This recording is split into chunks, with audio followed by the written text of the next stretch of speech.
Hello Ice and Fire Nerds, this is Chris and this is going to be another Game of Thrones Season 6 teaser breakdown. The March Madness teaser that was released had mostly the same footage as the trailer before it had, but a few different angles. But there are some new shots that are pretty damn interesting, so let's talk about it. There will be spoilers, at least speculation. We're in the Great Game now and it's pretty damn terrifying. So if you don't want to know nothing about the Great Game, go ahead and click away now.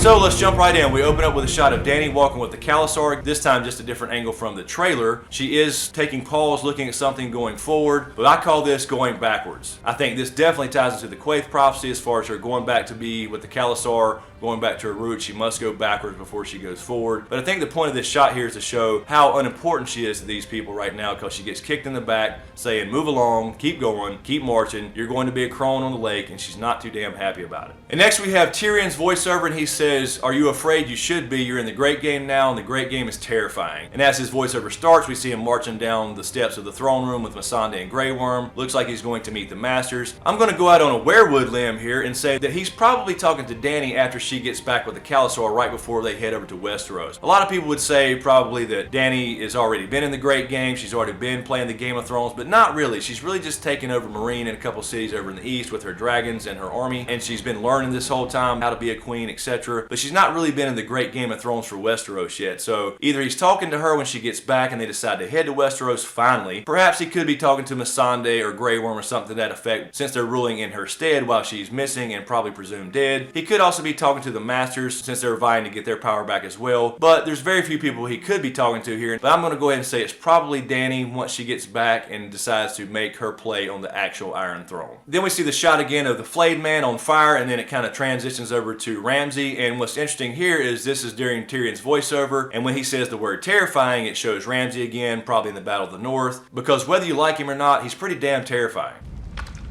Then we have a shot of Sansa and Theon running through the woods. No surprise here, same as the trailer. They're escaping from Winterfell, being chased by Bolton men. Then again, we see Jaime returning to King's Landing on the ship from Dorne with Myrcella's body. Then it flashes over to Cersei on the dock, so to speak, waiting for Myrcella and Jaime to return. Probably looking forward to it, but she's not going to get good news here. During these shots, the High Sparrow starts his voiceover talking to Tommen. We're all sinful creatures. We deserve death. We all do. And what's interesting in this little voiceover is when he says sinful creatures is when they show the shot of Cersei, because, you know, she's not a silent sister. And then, of course, we see the High Sparrow talking to Tommen when he's saying all this, and this is likely indicating that Tommen will probably end up joining the Faith. And then we see a shot that clarifies what I said in my last trailer breakdown about the Tyrell army that shows Jaime from the front this time. He is the one on the steps of the Sept, and he is there to probably lead the Tyrell army to get Margaery and Tommen back. So this does confirm this is the Tyrell army. As you can see, there are sigils in the background, and Jaime looks to be a little pissed off. So we may get a little bit of old Jaime this year. Then as the High Sparrow continues his diatribe, we see Bran likely killing Bolton men.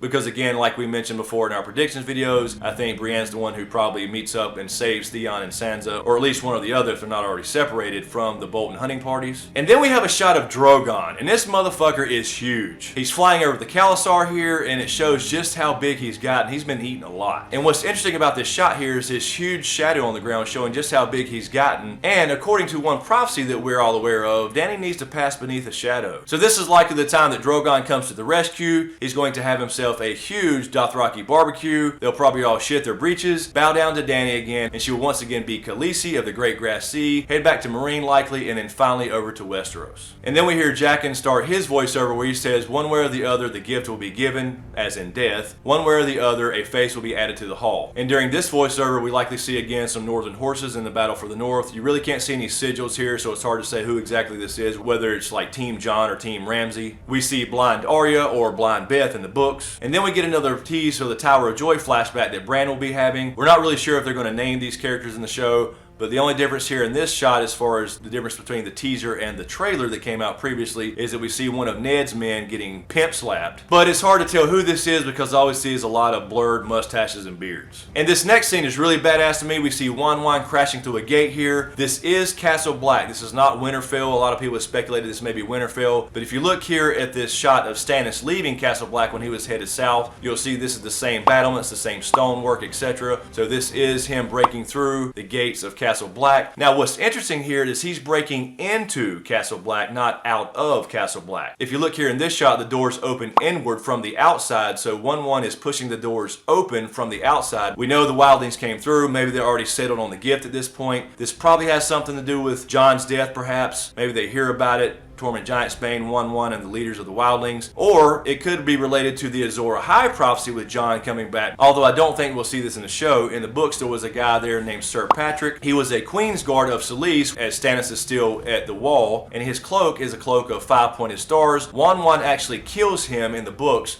by banging him up against the wall, beating him to a bloody pulp, right before Jon gets stabbed in the book. And this leads a lot of people to believe that this is the piece of the Azor Ahai prophecy about Jon being reborn under a bleeding star. But I love some damn Wun Wun. I hope we see him break through damn Winterfell as well and hammer Ramsay Bolton into the ground like a fucking nail. Then we have Tyrion again looking up in the dragon pit, probably looking at Rhaegal over Syrian before he shits his pants and lets him go. Then we have the shot again from the trailer where Arya is learning parkour. Perhaps she's running from the waif here. Then we have the shot from the trailer again where Drogon is flying, likely before he descends on the Khalasar and makes Dothraki barbecue. And then we have one of the most interesting shots of this entire teaser. We have the Night's King walking away from a large fire in the background. Now this could be a vision, it could be real time, we really don't know, but where is he at where something could be burning other than perhaps Bloodraven's cave like I mentioned in the behind the scenes video. But I have deduced that he is walking away from the fire because if you pause it here you can see a slight hint of a nose. I also tried to compare to the shot with him and Bran's vision when he grabs his arm that I'll talk about in just a second, and he wears his ice sword on his right shoulder, and here he has no ice sword, so you can only deduce from that he's probably carrying it. There's also something on his collar here that sticks out a little bit, perhaps some fabric or whatever, and I tried to compare it as well to the shot with Bran, and I can't see really anything there on his collar, so it's hard to tell which way he was facing. The question is, did he walk through the fire? Because we saw in season 5 when Jon was fighting the White Walker at Hardhome that they had this pyrokinesis ability where fire just kind of melts away from them as they walk through it or near it, so they're not afraid of regular fire. However, I think dragon fire is probably a different story. Then we have more northern horses falling, because what's Game of Thrones without a bunch of horses falling all over the place? These people don't really like horses. And then, of course, we see Jaquen talking to Arya when he has this voiceover saying one way or the other, a face will be added to the hall. And basically what he's saying here, it doesn't matter if it's Arya or her target, one way or the other, the many-faced god,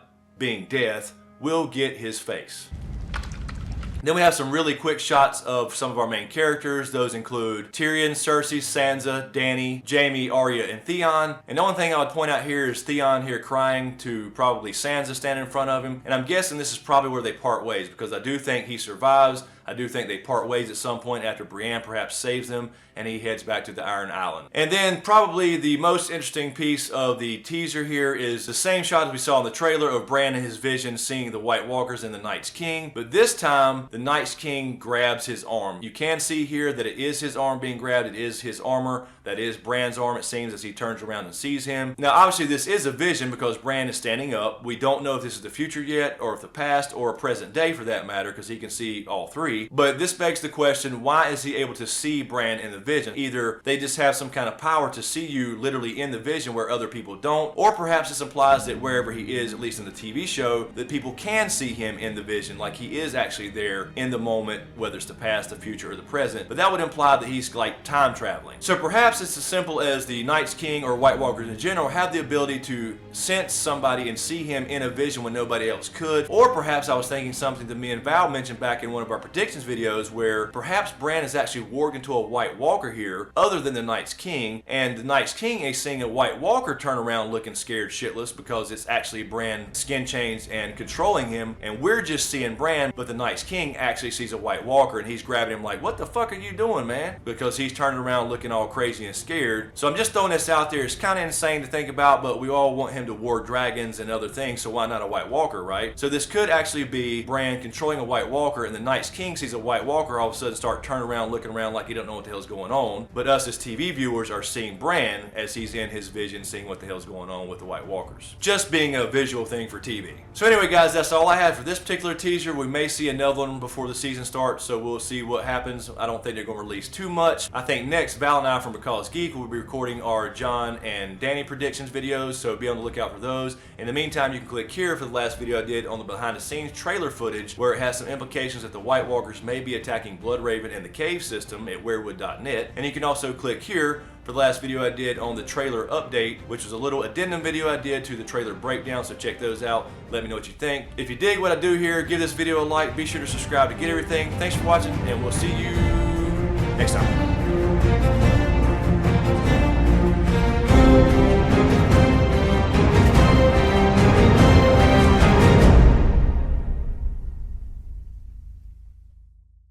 And he wears his ice. Come on, man. And then damn it.